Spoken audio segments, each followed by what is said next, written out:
Thank you so much, and thank you so much to the Four Corners Coalition for creating this opportunity, and also to Chris Neidl and Open Air Collective for really kind of broadening the reach of understanding of carbon dioxide removal technologies. Because, as you said in the introduction, community-based, not only acceptance, but kind of active encouragement of new projects is what's going to make it possible to scale in millions of tons. This is a huge challenge. And so we're excited to have received a grant to test the use of our carbon negative precipitated calcium carbonate products in ASTM blended hydraulic cements, very similar to the types of cements that Dr. Williams introduced just moments ago. And so similar to Dr. Williams' approach, we're producing carbon negative calcium carbonates. We're doing it in a way that is actually inorganic. So we're not using microbes to produce the carbonates, but rather an inorganic chemical process using waste feedstock. So our company is based in Boulder, Colorado. We have an awesome leadership team, including electrochemical leadership and process engineering leadership, folks coming out of the mining and metallurgy industry here in the state of Colorado, CU Mines. My background is environmental geochemistry with an expertise in carbonate mineralization. I trained at UC Berkeley, and then I taught there as an assistant professor in the environmental science department for many years before leaving Cal to start Travertine. And so we're here building up a system in Boulder. So head to the next slide here.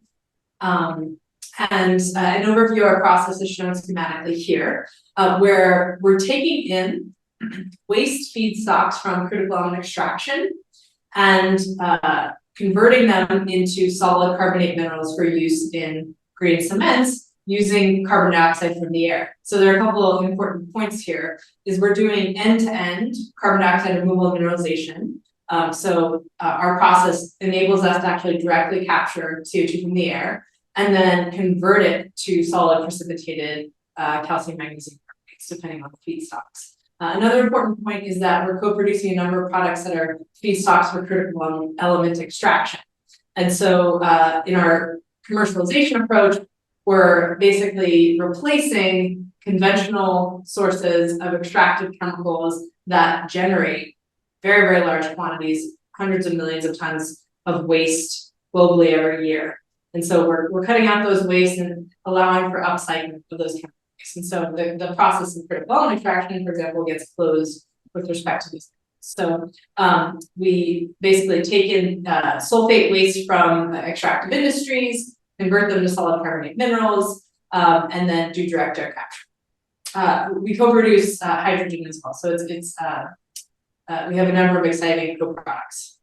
So why this approach? The rationale for getting into the extractive industries is that these industries are operating at the hundreds of millions of tons, a billion ton per year, orders of magnitude similar to the cement industry, producing waste at those scales. And so we have feedstocks for carbonate mineralization that are of the order of magnitude required to eliminate emissions for cement production, for example.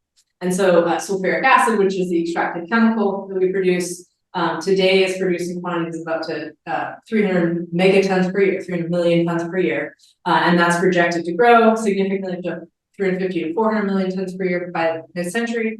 And of course, the need for carbon removal and durable sequestration is growing exponentially as well.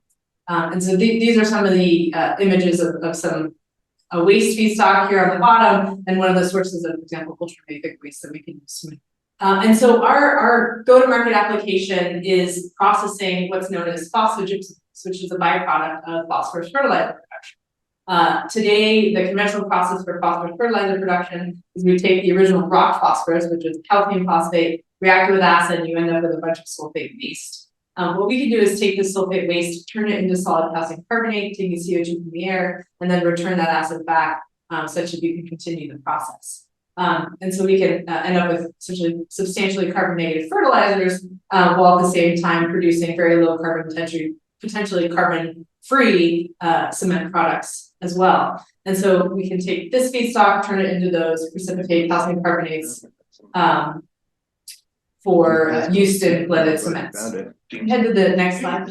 So we are already operating a system that is sized to process kilos per day, essentially sequester 5 kilos per day of CO2 using waste feedstocks. And we're really excited to have materials now to test their properties, replacing natural ground calcium carbonate with our precipitated material in blended hydraulic cements. And so we're going to be taking our materials, characterizing the properties, creating blended cements, testing them to make sure that they follow the ASTM certifications for strength and durability. Another thing that we can add on to this is basically testing our precipitated calcium carbonates as alternatives to the ground natural calcium carbonate in the calcination step that actually produces the Portland cement, which could make an overall net carbon negative cement material.